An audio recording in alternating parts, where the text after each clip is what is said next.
Olá, servidor público, olá, cidadão. O programa Cidadania e Serviço Público está completando neste mês 25 anos no ar.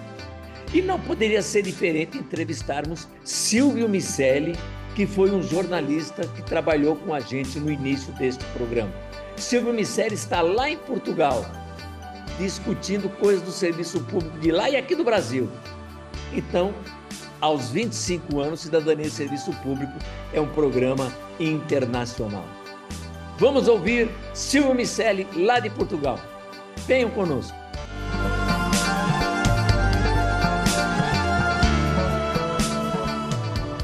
Estamos aqui com o Silvio Miceli, um líder que trabalhou muito aqui pelos servidores no Brasil e continua trabalhando, só que lá de Portugal. Então, o nosso programa de hoje é internacional, né, Silvio?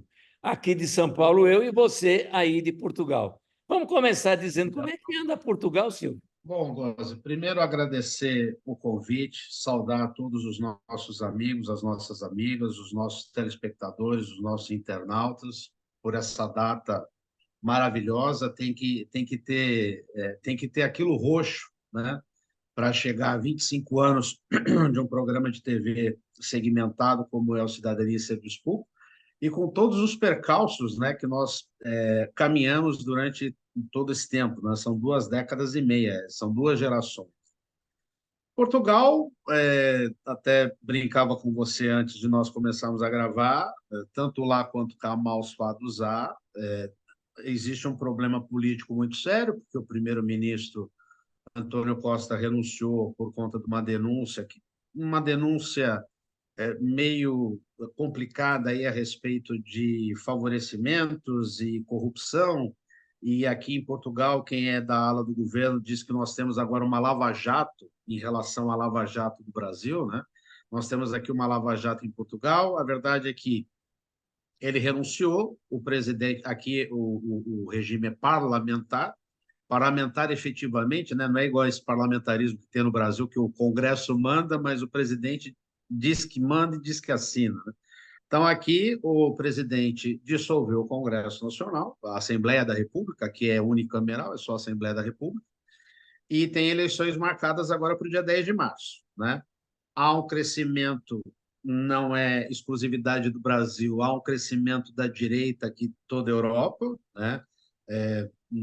Recentemente, aí nos últimos dias, nós tivemos uma grande mobilização na Alemanha, principalmente em Berlim, contra um partido neonazista. Veja só você, né? Depois de Pois. 80 anos, parece que as pessoas não aprenderam com os erros do passado. E a direita aqui, ela tem crescido, ela talvez ainda não incomode tanto, usando aquele mesmo discurso xenófobo, discurso fascista, nazista, aquele falso nacionalismo, né, Portugal para português, que é o que também incorreu um pouco no Reino Unido por conta da saída do Reino Unido da Comunidade Europeia, né, do chamado Brexit, né? E é isso. E, assim, salários baixos, né? O salário mínimo em Portugal é um dos mais baixos da Europa.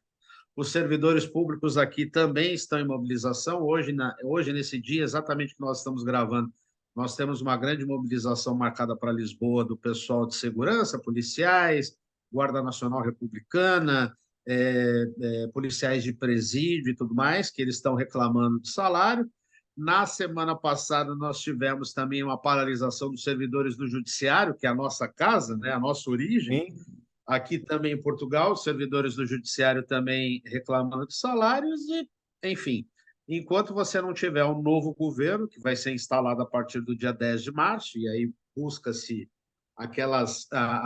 Aqui em Portugal chama-se de geringonça, né? O Antônio Costa cunhou o nome geringonça, que na verdade no Brasil nós conhecemos como governabilidade, né? Que é essa coisa que, infelizmente, o governo federal ele é refém do Congresso Nacional, até porque nós temos um presidente, digamos assim, em tese, da linha de esquerda, contra um Congresso Nacional do Brasil extremamente de direita, né, extremamente retrógrado, com todas as suas políticas, que mistura, enfim, política com questões sociais, com questões familiares. E é isso. Então, nós estamos aqui na linha de tiro da mesma forma, a gente não muda. alguns avanços. Eu cheguei até a participar de algumas manifestações aí pró-imigrantes, porque infelizmente a xenofobia aqui é muito grande. Vocês, com certeza, aí vocês recebem noticiários aí, volta e Sim. meia, de ataques xenófobos em aeroporto e tudo mais. Tem a xenofobia também, que é escondida, aquela coisa assim, né? Não, o problema não é você, é que a maior parte dos brasileiros, ou a maior parte dos africanos, como se eu não fosse brasileiro, ou como se os africanos não fossem africanos. Então, tem aquela santa hipocrisia social, ou seja, Góes, a humanidade, ela, hoje, do alto dos meus quase 53 anos, e você logo, logo também vai fazer aniversário, você faz aniversário uma semana antes do que eu, mas você é jovem há mais tempo, a humanidade deu muito errado e a gente tenta aí apagar os incêndios da forma que a gente consegue. É isso. De todas as formas, né, Silvio? Sim. Social, politicamente. E outro dia até eu estava quase que numa brincadeira, mas nem tanto, dizendo que alguém chutou essa bola redonda que é o mundo, porque você vê o que está acontecendo com as águas demais, né, as enchentes. E eu disse, olha, eu acho que você viu que a Amazonas, os rios do Amazonas começaram a perder a água, né, começaram a secar, as águas do Amazonas, com esse chute que deram na bola terrestre, vieram tudo aqui para o sul e para o centro-sul do Brasil. Né? Então, aqui encheu de água e lá ficou sem água. Alguma coisa anda errada em todos os sentidos, né? Não só politicamente, mas a gente está derrotando a vida no planeta. Né? Isso é muito complicado. O problema é que o aquecimento global, Góes, ele sempre foi tratado como uma, digamos, uma coisa meio fanfarrice, né? O pessoal fala assim, a turma que abraça a árvore, etc e tal. Lógico que existem os ultras, né? Igual os torcedores argentinos e tal. Existe sempre o pessoal que é de extrema, seja de extrema direita, ou seja de extrema esquerda, ou seja de extrema ecologia. Mas o aquecimento global é um assunto que está sendo tratado há no mínimo 4 décadas. Né? Eu, Pois é, quando era moleque, né, nem pois é. pensava em tribunal, em nada, já se falava em aquecimento global. Só que isso foi sendo tratado como um assunto folclórico, até porque os grandes países que geram gás carbônico e que comprometem a camada de ozônio e comprometem a Terra como um todo, são os países que mais mandam no mundo, Estados Unidos, o mundo árabe com o petróleo. Então, isso vai ser aquela velha discussão, parece que é um cachorro correndo atrás do próprio rabo, e que não vai chegar a lugar nenhum. Então, obviamente que se você tem, como aconteceu em 2023, o mundo teve o período mais quente da sua história, desde quando isso foi medido, você tem as geleiras. As geleiras, elas derretem, é um processo físico-químico. A água no sol, ela derrete. Claro. Esses bilhões de litros de água vai para algum lugar.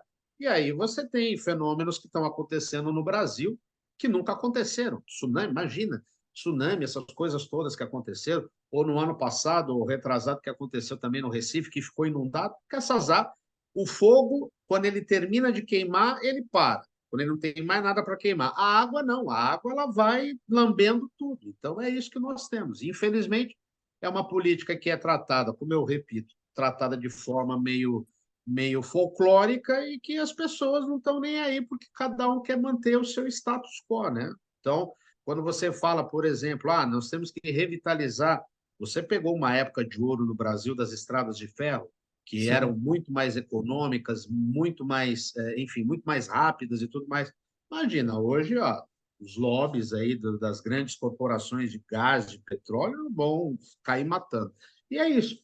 E a natureza cobra, né? A natureza ela não se vinga, Não perdoa. ela tem a sua própria forma de agir e ela cobra. E o preço que ela Claro. cobra, infelizmente, é caro. Silvio, nós estamos em janeiro de 2024, 25 anos do programa Cidadania e Serviço Público no Ar. E você, aqui no Brasil, participou muito desse programa que está completando 25 anos no ar. E você, durante um grande tempo, era quem fazia o noticiário é, da, da, do programa. Queria que você falasse da sua introdução nesse programa, do que foi o programa para você, da importância que você vê no Cidadania completando 25 anos de existência. Bom, a importância o Cidadania e Serviço Público, ele surgiu como um programa de vanguarda, e eu acho que mesmo 25 anos depois ele permanece sendo vanguarda, porque, na verdade, a história de quem criou, que estava por trás da criação do Cidadania e Serviço Público, você, o Gaspar Bissolotti, o Júlio Bonafonte, o finado Edson Kuzma, lá da Falesp, enfim, todas aquelas, o Antônio Carlos Duarte Moreira, que a gente não pode esquecer também, que é um dos principais comunicadores do serviço público e uma espécie de referência para todos Sim, nós, né? Foi um programa criado na esteira da reforma administrativa e da reforma previdenciária do governo FHC, junho e dezembro de 98, e aí o Cidadania e Serviço Público surgiu justamente para ser o quê? Uma plataforma de discussão de cidadania e de serviço público, e não tenho dúvida que o Cidadania ele ajudou muito que nós não perdêssemos tanto quanto nós poderíamos ter perdido se a gente não tivesse o Cidadania e Serviço Público como uma espécie de defesa, de autodefesa do funcionalismo. E ao longo desses 25 anos, dos quais eu participei 18, e não só fiz noticiário, como tive a honra, na sua impossibilidade por férias ou por alguma suas viagens e tal, também apresentar o programa, também com o Duarte Moreira, enfim, o Gaspar também, né? Nós trouxemos, é possível trazer em termos de funcionalismo. Nós começamos em São Paulo, isso foi estendendo para o Brasil, fizemos programas históricos em Brasília, tivemos a questão da greve do judiciário, tivemos a questão da São Paulo Previdência, tivemos a questão da reforma da Previdência, lamentavelmente, do governo Lula, da emenda constitucional 41, depois tivemos o Cidadania e Serviço Público passou até pelos bombardeios da época do Michel Temer. Então, é uma história que foi construída com sangue, suor e lágrimas, e muito trabalho, envolvimento de muitas pessoas, um envolvimento sem retribuição financeira nenhuma, que realmente foi por diletantismo, por amor à causa, por defender uma ideia, para tentar minimizar todos os problemas que nós sofremos a partir do momento que nós tivemos essas duas reformas, que foram o início da derrocada do serviço público, quando nós fomos transformados em bandidos, né, infelizmente, e somos responsáveis por todos os problemas do Brasil. Então, a reforma administrativa e a reforma previdenciária de 98, do governo FHC, deu o start do programa Cidadania e Serviço Público um mês depois, justamente para ser o contrapeso, para ser o outro lado da questão, como ensina o jornalismo bem praticado, você ouvir todos os lados das questões. Então, nós entrevistamos presidentes de tribunais de justiça, nós entrevistamos presidentes da República, candidatos à presidência, governadores, deputados, parlamentares, senadores.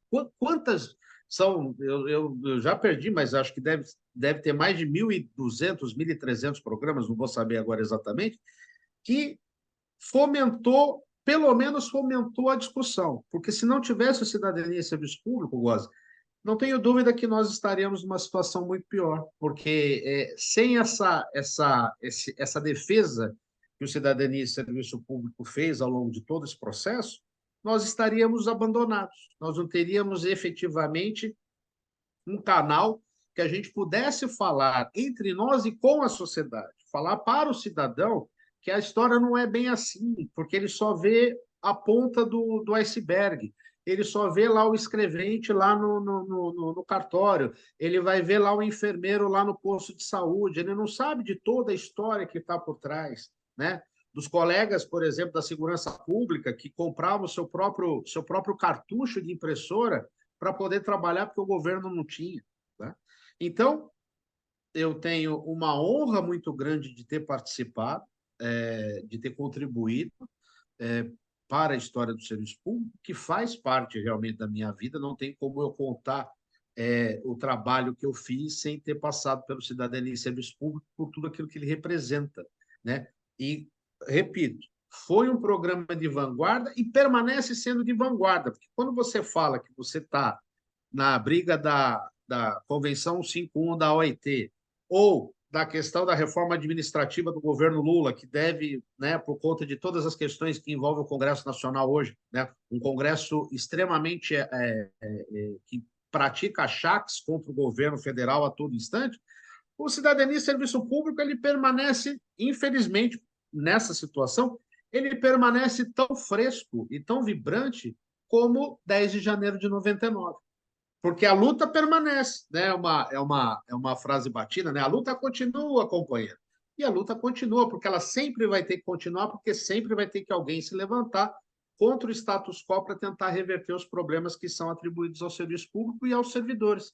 E que, na verdade, nós não fazemos parte do problema, nós somos a solução. E como você mesmo fala há anos, o servidor público é o braço que o cidadão vê do serviço público sendo prestado pelos impostos que ele paga.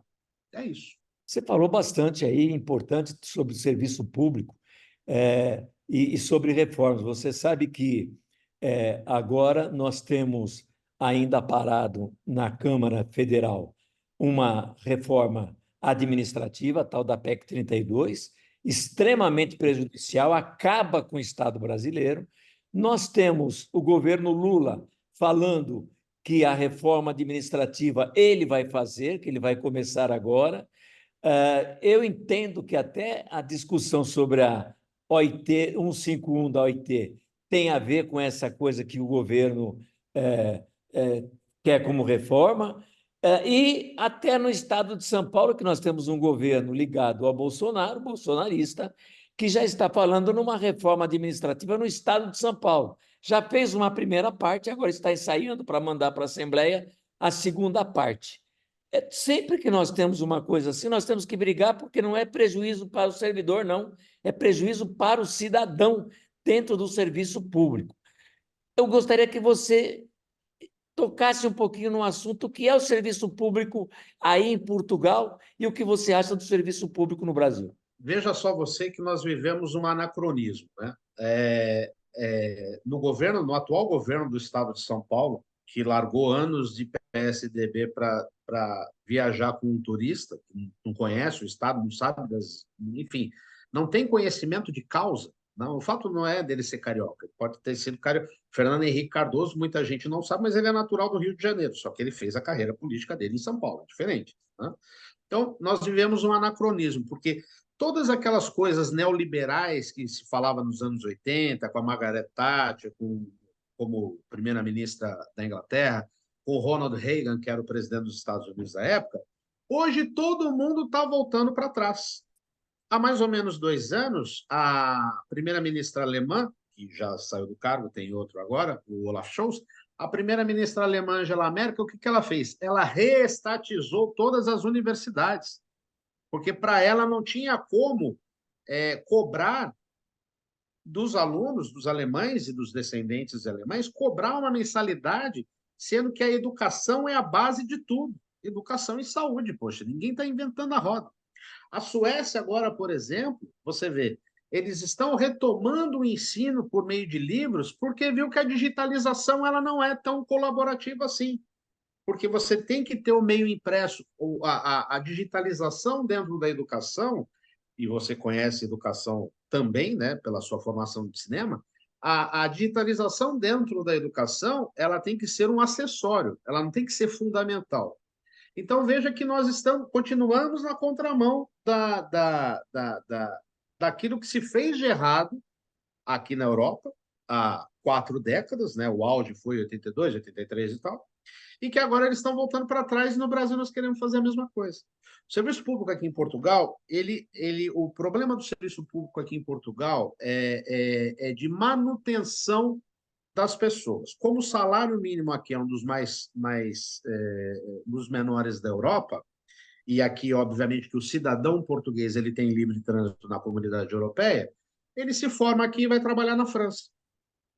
Ele atravessa a rua, vai trabalhar na Espanha, que ele ganha 50% a mais. Então, aqui você tem um déficit de servidores públicos na área da educação e principalmente na área da saúde. Por quê? Porque os salários são baixos. O serviço público em si não tem problema, né? Para um país de 10 milhões, 11 milhões, que é um país menor do que a quantidade de moradores da cidade de São Paulo. Mas aqui a falta de mão de obra está diretamente relacionada, por quê? Aqui a educação ela é uma educação muito forte. Então, qualquer cidadão português aqui ele já vai sair do 12º ano falando inglês, pelo menos falando, além de falar a língua materna, vai falar inglês, e aí ele vai fazer uma universidade e ele vai buscar melhores salários fora. Por quê? Porque falta a Portugal uma política de manutenção da sua mão de obra qualificada, porque aqui em Portugal você ainda tem várias das melhores universidades europeias e acessíveis. Então o cara chega aqui, estuda aqui e vai trabalhar na França, vai trabalhar na Inglaterra, vai em Luxemburgo, que é um país que não tem não tem estrutura, entre aspas, nenhuma, e que está lotado de português lá, porque ele vai ganhar 2, 3 vezes mais. Então esse é o problema do serviço público aqui. No Brasil, eu acho que a questão do serviço público ela passa necessariamente por uma necessidade de reforma da função do serviço público. Por que o governo, seja governo estadual, seja governo federal, insiste na reforma administrativa, na reforma da Previdência? Sempre assim. Quando começa a faltar dinheiro, né, eles fazem um monte de bobagens. Usam o dinheiro para um monte. O maior caso que a gente conheceu de perto, o negócio foi a São Paulo Previdência. Veja as dívidas atuariais gigantescas que o antigo IPESP deixou e que não vai ser pago. Porque para o IPESP botar a casa em ordem, teria que ser 3 orçamentos do Estado de São Paulo. O Estado de São Paulo não poderia gastar nada em 3 anos. São bilhões de reais que foram jogados para construir estrada, para construir prédio de fora, para construir um monte de coisa. Então, o que acontece? Há uma mentalidade errada no serviço público e que, infelizmente, conta com boa parte da imprensa, desde quando incensaram o Collor como caçador de marajás, porque o serviço público é de fundamental importância para quê? Para as camadas mais necessitadas da sociedade. Porque eu, você e outros colegas, nós temos, ou bem ou mal, condição de repente, pagar um colégio, pagar um serviço público, pagar um plano de saúde, ou enfim, nós temos, ou bem ou mal, nós temos. Agora, aquela turma mais simples não tem condição. E aí nós entramos naquela questão da manutenção do status quo. A sociedade brasileira é uma sociedade que se acha, né? Ela se acha superior, né? As pessoas da chamada classe média, elas se acham superiores aos demais. Por isso que votam errado.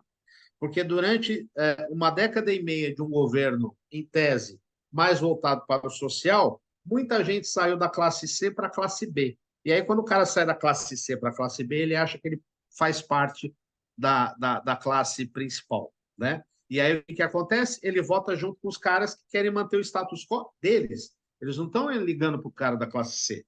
A classe A e a classe B, ela quer a manutenção das mordomias, de coisas que não existem ao redor do mundo, entendeu? Então, é justamente isso. Então, a falta, e infelizmente, hoje, não tem mais como você dizer se é o fulano ou se é ciclano. Você pode ser do candidato A, do ex-presidente, do atual presidente, do ex-governador, do atual governador, do prefeito, etc. Porque, infelizmente, criou-se uma massa amorfa dentro do serviço público que simplesmente virou tudo massa de manobra. Então, você não tem mais aquela possibilidade de você falar assim, não, peraí, vamos sentar aqui, vamos conversar. Se eu aumentar o salário dos servidores da educação, eu vou ter uma educação de qualidade. Mas essa educação de qualidade vai para quem? Os pobres, as pessoas mais necessitadas. E aí a turma da classe B e da classe A não quer a concorrência, porque o que acontece? Minimamente aquilo que os governos do PT fez com o ProUni, etc. e tal, já colocou uma concorrência gigantesca nas faculdades. Veja aí a última redação do Enem aí, que das notas máximas, das notas 1000, 25, praticamente 1/3 veio do Nordeste. E veio do Nordeste por quê? Principalmente porque foi investido na educação. Então, investir em educação, segurança, é aquela coisa. Não é custo, é investimento, não é gasto. Hoje é quarta-feira, este programa vai ao ar no domingo, portanto, dia 28, hoje é dia 24, mas hoje, aqui no Brasil, comemoramos o Dia do Aposentado. E o aposentado, aqui no Brasil, está um caos, está um problema seríssimo. Me lembre, você lembra disso também com certeza, a professora que era presidente da Pampesp, né? Professora Zilda. Zilda, já falecida, dizendo para os deputados: Vocês estão aqui hoje porque nós ajudamos vocês, pegamos na mãozinha de vocês para ajudar a escrever o seu nome. O que você tem a dizer Exatamente. dos aposentados de Portugal e do Brasil? Bom, os aposentados aqui em Portugal, eles também sofrem. É uma situação, assim, guardadas as devidas proporções, é um problema até mais sério aqui em Portugal. Sabe por quê? Porque, ou bem ou mal, os aposentados do Brasil, e quando eles conseguem se aposentar, né? Porque tem isso também, porque vai fazendo reforma da Previdência daqui. Daqui a pouco você vai trabalhar até os 80 anos, né? Se Deus não chamar antes. Só que, pelo menos, o aposentado do Brasil ele tem o salário mínimo garantido. É um salário mínimo pequeno, etc., mas, enfim, ele tem essa referência. Aqui em Portugal nem isso. Sabe por quê? Porque eles fazem uns cálculos. Eu lembro do doutor Júlio Bonafonte, quando ele fala da matemática. Aqui em Portugal também tem a tal da matemática. Eles fazem uns cálculos. Tem gente que trabalha 30, 35 anos e não se aposenta com integralidade de vencimento. Salário mínimo, entendeu? Então, por exemplo, o salário mínimo é 820 euros. Tem gente que recebe 600, tem gente que recebe 500, numa época onde as pessoas estão propensas a gastar mais com remédio, etc, e tal. Então, tanto no Brasil quanto aqui, trata-se o aposentado muito mal, né? Muito mal. Porque o aposentado, se nós chegamos até aqui, né? Se hoje nós temos um microfone para falar do Cidadania e Serviço Público há 25 anos, se hoje nós temos uma tecnologia que permite que você faça um programa. Antigamente a gente gravava o Cidadania e Serviço Público lá na tua sala aí na Tabatinguera, mas tinha que estar todo mundo presente. Hoje nós somos modernos, hoje a gente consegue gravar internacional, entendeu? Mas tudo isso teve mãos e lutas e pessoas no passado que permitiram que hoje nós chegássemos ao que chegamos. E como a afinada professora, maravilhosa professora Zilda Rauben Guerra falava, não há um parlamentar, não há um médico, não há um advogado, não há ninguém que não tenha passado por um professor da escola primária para aprender as primeiras letras.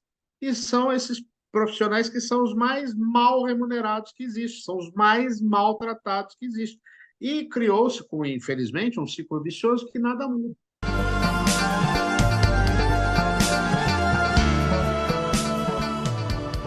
Chegamos ao fim de mais um programa Cidadania e Serviço Público. Um programa que vem conversar com você, cidadão, com você, servidor público, sobre cidadania e serviço público. E hoje, completando 25 anos neste mês, este programa, viramos internacional, entrevistando o Silvio Miceli, que está lá em Portugal e que trabalhou conosco no início dos programas. Até o nosso próximo programa.